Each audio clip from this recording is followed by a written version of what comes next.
Ken Wilber. And Ken Wilber has termed the phrase holarchy as a way of getting away from the old traditional notion of a hierarchy. Most organisations today are built around the idea of a hierarchy, which is people at the top having more information or control over the people at the bottom. The idea of a holarchy suggests that at each level there is an important role to play, but that the level can't do its job unless the levels underneath and above also do their job. So the sort of networked organisation seems to me to be a better model for achieving the things we're talking about than the traditional power and control hierarchy which most organisations are structured. Dick, can employees talk themselves into a holarchy by improving their employability? I think the ball is in the employer's court actually on this one. Okay. One good thing has happened in the changing global economy, and that is there's less of a distinction between employer and employee, i.e. the employer who holds a job today and is hiring today may himself or herself be out on the streets tomorrow out of a job just as much as their workers. And what's been a problem in the past has been this sense of tribalism, this feeling that the employees are one group or one tribe and the employees are another tribe. And the more you can have them feeling that they're both in the same boat, I think it's always going to be helpful to the whole organization. Very good. The question comes to us from the Comisión Federal de Electricidad in Mexico, DF.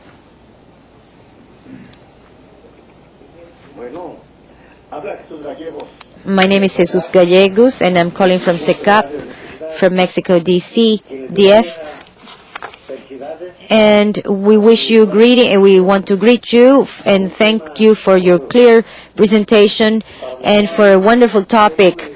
We do have a concern, which is also a global concern. Chomsky, who is a professor at the MIT, who just recently was at the Guadalajara University, he thinks that the Zapatista march into Mexico is a resistance against globalization because it is a return of predatory capitalism. It's a rollback, in other words, that the people who are sent by, or who the bosses in Washington think Latin Americans are children who are not capable of governing themselves, but only adults understand that the big investors have to be, are the only ones to be benefiting.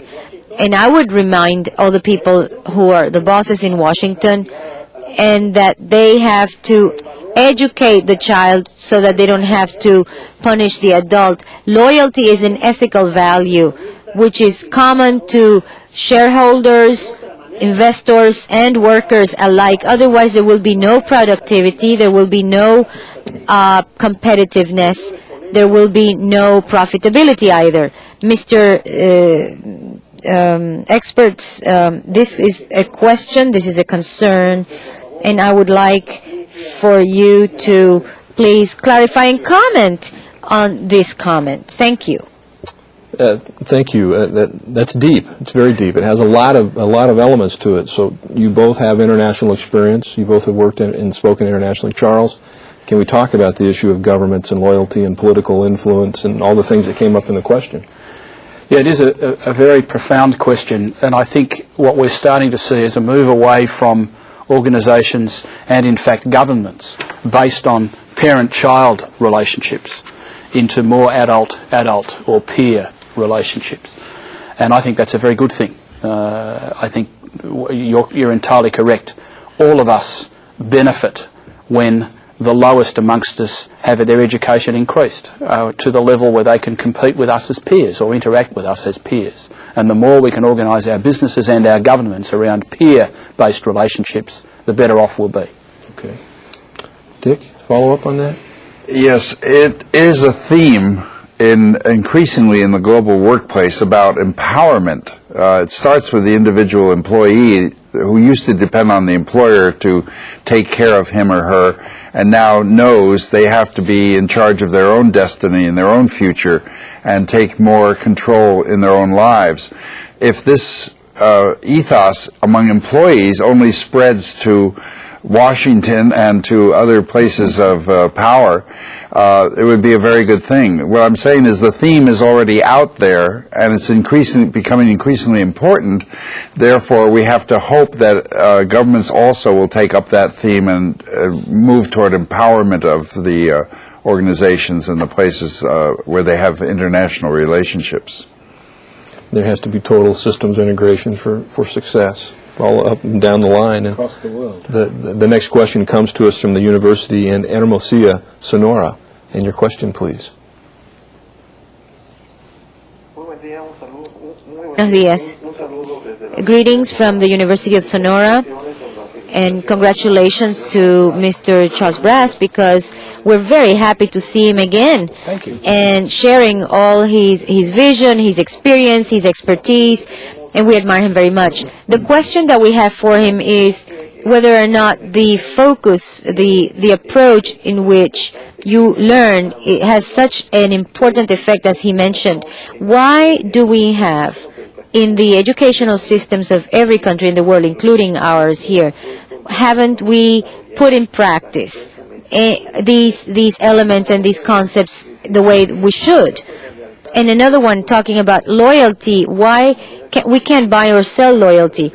The only way we can obtain loyalty is through some strategy. So what strategies would you suggest to promote and foster loyalty vis-a-vis the organization? Okay, Charles. I think they snuck in two questions there, Dan.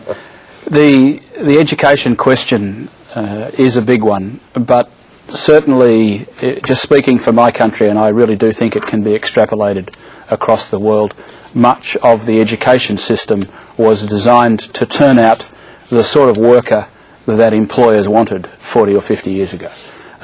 People who knew just enough to be compliant enough to do what they were told. And certainly much of our undergraduate education has been focused on that. And that is a teaching mode, not a learning mode.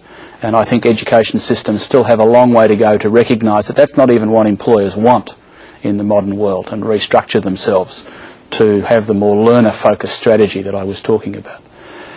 And with respect to the question of strategies for increasing loyalty, this is a two-way thing. There is nothing that employers can do by themselves. It has to be two-way. There has to be a dialogue. There has to be interaction between employers and employees at a genuine peer level in order for loyalty to emerge. It's not something you plan to bring about. It's something that you notice is in place. And if it's not there, you say, well, we want it. What do we do to get it? That dialogue is going to be a hallmark of the future. And we're going to take a question now from Gobierno del Estado in Chihuahua. And your question, please. Thank you. The question is the following. Based on the fact that it is very important to quantify the status, the government status and the information, how can we quantify the services that we offer, that governments and administrations offer to society, based on the fact that we have to quantify everything we do? Wow. Quantification of services and offerings. Charles, I give this one a shot. Yeah, across the world, the notion that business knows how to do things properly is sweeping many other areas of activity, as I tried to say in my presentation, including governments and education. Well, I think this is a bit of a myth. I'm not sure it's altogether true that businesses do know how to do things best. And neither do I necessarily think that businesses, which have gone a long way to quantify things fairly tightly and neatly, are necessarily extrapolable, able to be extrapolated into the government and the education field. So I think there's room here for a few other people to put their hands up and say, no, we know something also about how to measure some of these things, and they don't always reduce to sheer numbers. And in fact, if you do, to come back to Ken Wilber, you create what he calls flatland, a world in which there's no culture and no diversity, and we can't afford that. Very good. Thank you. Great question. Very good question.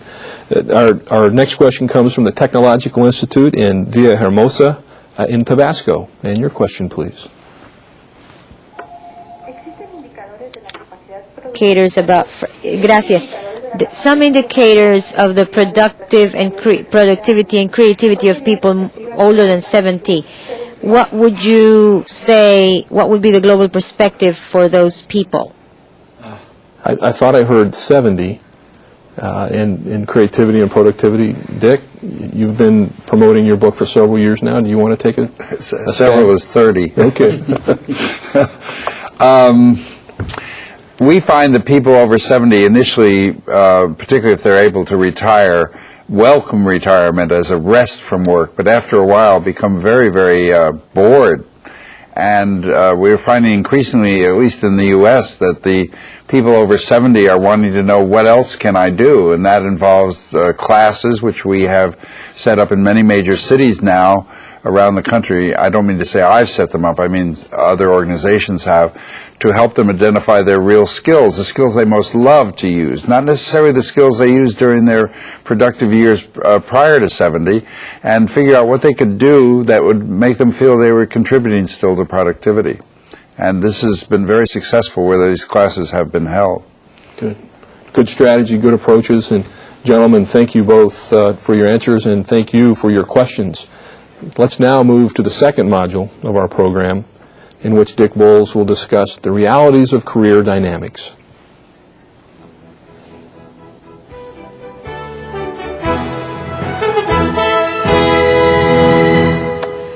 Thank you. I have been asked to continue our discussion by turning to the issue of career dynamics. The only problem is, despite 30 years in this field, I still don't know what is meant by career dynamics. It is not a term I ever use myself. In making this presentation, I thought the Internet might have more wisdom than I, but alas, its search engines only turned up the phrase as the title of a company or a book. Furthermore, I found that a common ordinary dictionary is pretty useless if we're trying to define the phrase. So we are left to guess at what career dynamics means. My own hunch is that it represents an attempt to say that productivity and loyalty are primarily issues of how employers see the marketplace. But now let us ask ourselves how employees or job hunters see that marketplace. And of course, they see it in terms of their career. Incidentally, career, when a noun, is defined by Webster's dictionary as the general progression of one's life, particularly in one's profession, while the verb form of career means to rush headlong, an accurate description, I'm afraid, of many careers in the global marketplace of this 21st century. Anyway, careers, when added together and studied over a period of time, exhibit certain trends. And these trends interact with one another dynamically, as though they were forces. Hence, the phrase career dynamics generally represents an attempt to discuss and understand those trends and forces from the point of view of the employee or job hunter. Not that there aren't many lessons for employers to ponder here. The question before us, then, is what trends do we see in people's careers these days? This is not a difficult question to answer so long as we keep three cautions in mind. I know, of course, that these are supposed to be elementary and obvious, but I'm not so sure. I call the first caution our obsession with change. True, change is everywhere and endless. Our topic today is the changing global marketplace, after all. But frankly, survival in this marketplace requires us to pay attention to not only what is changing around and in us, but also to what is remaining constant. Every scale or test invented to measure stress always has us check off how many changes we have had to deal with of late. The more changes, the more stress. Noticing constancies, then, is our anti-stress medicine of choice. Awareness of trends toward certain things remaining constant is the glue that can hold each of us together in this changing global marketplace. And what are the main constancies we should note? Well, many of them are within us. Our innate skills or talents, for one, which stay with us all our lives, and our character, for another, since it is the term we use to describe the core that stays constant within us by way of values and conduct. What this means, then, when we come to trends, is that we must keep in mind what doesn't change as well as what does. Both deserve to be called trends, and we need to notice both. I call the second caution the omnipresence of exceptions. In a forthcoming book,